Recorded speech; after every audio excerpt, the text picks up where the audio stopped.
If this goes through, it is by far, not even close, the biggest bribe Whoa. ever given by a foreign nation. It's not even close. That's a big word, bribe. It's a bribe. $400 million big. Over 100 feet long, I think. Big. What are we talking about? Qatar gifting Donald Trump a $400 million Boeing airplane. Right. Now, I want to read to you some criticisms of public officials accepting gifts even in the tens of millions, not in the hundreds of millions of dollars from Middle Eastern countries like Qatar and Saudi Arabia. Interesting. It's a criminal enterprise. Quote. Saudi Arabia, Qatar, all of these countries. You talk about women and women's rights. So these are people that push gays off buildings. These are people that kill women and treat women horribly. And yet one would even think about taking their money. And the donors who are giving money in these countries have significant matters before the government. Kuwait, Qatar, Oman, and many other countries horribly abuse women and LGBT citizens. And Qatar, historically, has been a funder of terrorism at a very high level. Wow. Now, you may think... That's a damning quote. Yeah, you may think these are quotes attacking Donald Trump's accepting a $400 million gift from a country that pushes gays off buildings, that persecutes gays, that funds terrorism, right? You may think that's what these quotes are all about. That's what they must be. They must be, but they're not. What? You know who said all these things? Donald Trump. What? Donald Trump attacking Hillary Clinton because the Clinton Foundation, not her personally, was taking tens of millions of dollars, not as far as you know, hundreds of millions of dollars from these countries that Trump says creates a conflict of interest with a government official, you know, puts you beholden to some of the most horrible countries in the world. And he's not wrong about that. According to Freedom House, which tracks democracy and freedom around the world, Saudi Arabia and Qatar are two of the least free countries around the world, ranking 25 or less on a scale of 100 when it comes to political and civil freedom. Here is Donald Trump contradicting himself. Right. Well, you don't have to just listen to us. True. He contradicts himself a lot. Let's not get twisted. Right. But this is pretty horrific. Clear. This is pretty clear. Yeah. Yeah. This is not one that he can easily squirm out of. Now, he may say, well, I'm not taking the jet for personal use. Okay. I'm taking it for official use. What difference does it make? He's still using it. He's still benefiting from it. Plus, he says, well, it reverts to my presidential library fund. And who controls the library fund? Trump. And what can Trump do with the library fund? I assume whatever he wants. Anything he wants. And who is going to stop them? If this goes through, it is by far, not even close, the biggest bribe ever given by a foreign nation. It's not even close. That's a big word, bribe. It's a bribe. Okay. Clearly, these countries, Qatar has all kinds of interests in the Middle East, like the United States does. It has all kinds of interests with the American presidency. And by the way, the Trump Organization is making all kinds of deals at the same time in the Middle East, creating more enormous conflicts of interest. You know, I couldn't believe what I think her name is Ms. Levitt said about when she was questioned about these conflicts of interest. I can't believe you think Trump would try to make money out of the presidency. He's actually sacrificing money. In fact, his wealth has soared since he's taken over the presidency. What would you say to somebody who would say to you, yeah, the Saudis are a little sketchy, and yeah, he's been hypocritical, but today he announced this great partnership that's worth like hundreds of millions of dollars between the Saudi government's going to invest in the United States. that's a good deal for America. Maybe so, but we've heard about these deals before, and basically what they do is make the rich richer, like the $2 billion that the Saudis put into Jared Kushner's fund business. And here's the thing about all of Trump's enterprises. Right. How many enterprises that Trump has been involved in, say in the last 40 years, have actually benefited the ordinary Americans? None.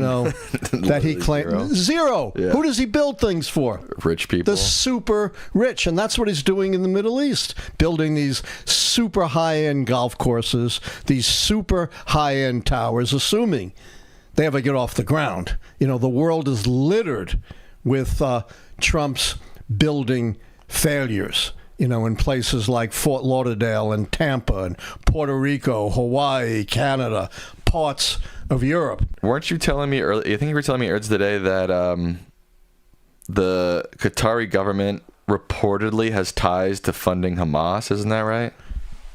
Or are you about to Trump get to that? said that. Oh, Trump said that. Trump right. said that. Remember, he said they fund terrorist groups. Right. And look, I don't study this myself, but there's a lot of reporting, and I haven't seen it refuted, that Qatar has ties to Iran and has funded Hamas. So if that's true, and it seems to be from the reporting, here's the thing. You can write an innocuous op-ed supporting the Palestinian people, not supporting terrorism or Hamas, but the Palestinian people, and Trump can pull you off the streets and try to send you off to some foreign hellhole. But he can accept a $400 million gift from a nation that purportedly, explicitly funds Hamas and has ties to Iran. That is really crazy to think about, that distinction. But he has a very, very prominent legal authority that he cited in support of this. Who? Sammy Snead. You know who Sammy Snead was? I thought you were about to say me. No, close. A golfer. Oh, right. I did hear him say that. But Sammy Snead said, if they give you a putt, you take it. Otherwise, you're a sucker. Yeah, I did hear him say that. That was his legal justification. Everything boils down to golf, I guess.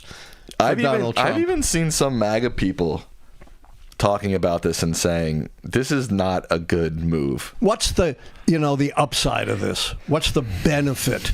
I have no idea. None. Yeah. Except for him, Trump. yeah, for him. And there's a whole other issue we haven't even raised. What? Trump claimed again, I'm going to rigorously uphold our national security, rigorously enforce all the laws. Meanwhile, he has national security documents in the bathroom at Mar-a-Lago. But leave that aside. There is huge national security risks from taking this plane. A lot of it is classified, but Air Force One is the most fortified plane in the world. It has all kinds of advanced equipment, protections, communications. It's not clear that this plane has that or that it would be easy to install it. Plus, you recall when we had an embassy in Moscow, what did the Russians stick in the embassy? Bugs. Bugs! Ew. So, what's to stop the givers, the Qataris, from bugging? Are you going to strip the plane down, entirely to find the bugs? I mean, here's the thing. I don't think Trump cares. I don't think he cares if they bug him. I don't think he cares if there's a security risk. Yeah. What if somebody says, well, the French gave us the Statue of Liberty. Ronald Reagan has an old Air Force One sitting at his presidential library. What's the difference? Statue of Liberty was not given for the use of any single individual. Right. And the French did not have the baggage of the Qataris, and it was not a time when international relations were as critical as they are But today. mostly it's a public work. Exactly, it's a public work. Yeah. And the Reagan thing is a totally misguided analogy. Why? Yes, Reagan does have an Air Force One parked by his museum. I don't remember it when I was there, but it must have been. It was delivered 16 years after he left office and 2 years after he died. Oh. So I don't think there's any comparability with a still alive Donald Trump getting this $400 million aircraft. Let's say he gets this aircraft, he flies it as president, and then he really does. When he's done with his presidency, he retires it. It stays parked there for all of eternity. Then is it technically not a bribe? It's still a bribe because he still gets the use. This is something he wants. Right. A bribe is when you give someone something they want. If he didn't want it, it wouldn't matter hardly, but it does matter. There's another issue here. Oh. There is something in our Constitution called the Emoluments Clause. You ever heard of the Emoluments Clause? Well, you were explaining it to me today. It's so right there in the original Constitution. And it wasn't an afterthought put in the Constitution. It was absolutely essential. As law professor Zephyr Teachout says, quote, that's not a real name. It's a real name. She's terrific. Zephyr Fordham Teachout? law professor, the author of Corruption in America. Wow. Don't rang out her name. Okay. She said, the Emoluments Clause expresses the animating spirit of the Constitutional Convention. It goes to the heart of fears at the convention. The biggest fear that Alexander Hamilton, James Madison, and others had at the framing was foreign corruption, foreign influence. Right. That's why they put in, not in a subsequent amendment, but in the original Constitution, the Emoluments Clause. And I'm going to read it to you, okay? Okay. It says, quote, no title of nobility shall be granted by the United States, and no person holding any office or of profit or trust under them shall, without the consent of Congress, accept of any present emolument, office, or title of any kind whatever from any king, prince, or foreign state. You know, leave aside the stilted language of the 18th century. It's crystal clear. You're the president, you're an officer of profit and trust. Without the consent of Congress, you can't take any emolument. Emolument is something of value of any kind whatever without the explicit approval of Congress. Does Trump have the approval of Congress? No. No. But here's the problem. Okay. How do you enforce the Emoluments Clause? Department of Justice. Exactly. Or really, because he has immunity now, the idea of prosecuting him, even if you had a legitimate Department of Justice, is pretty far-fetched. So the remedy, and the framers talked about that, is impeachment. Well, he's been impeached twice. And what did it do to him? Diddly.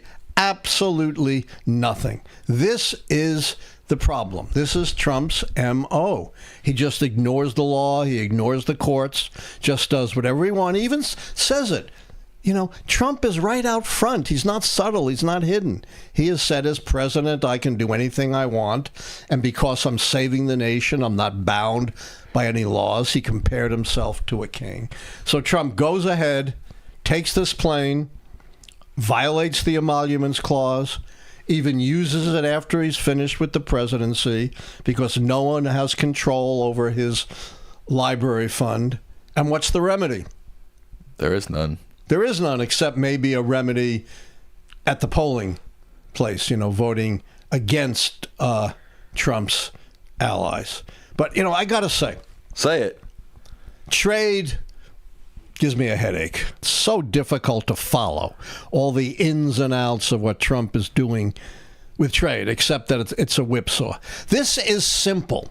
This is easy. You can't miss this, right? Right. It's this huge $400 million plane. Jeez. Anyone can understand. The rich just get richer, man. Exactly. What a horrible bribe this is from those with immense conflicts of interest with Donald Trump and the United States. And it's got to be understood in the context of lots of other conflicts of interest that Trump is arranging in the Middle East, burgeoning his wealth using his role as president of the United States.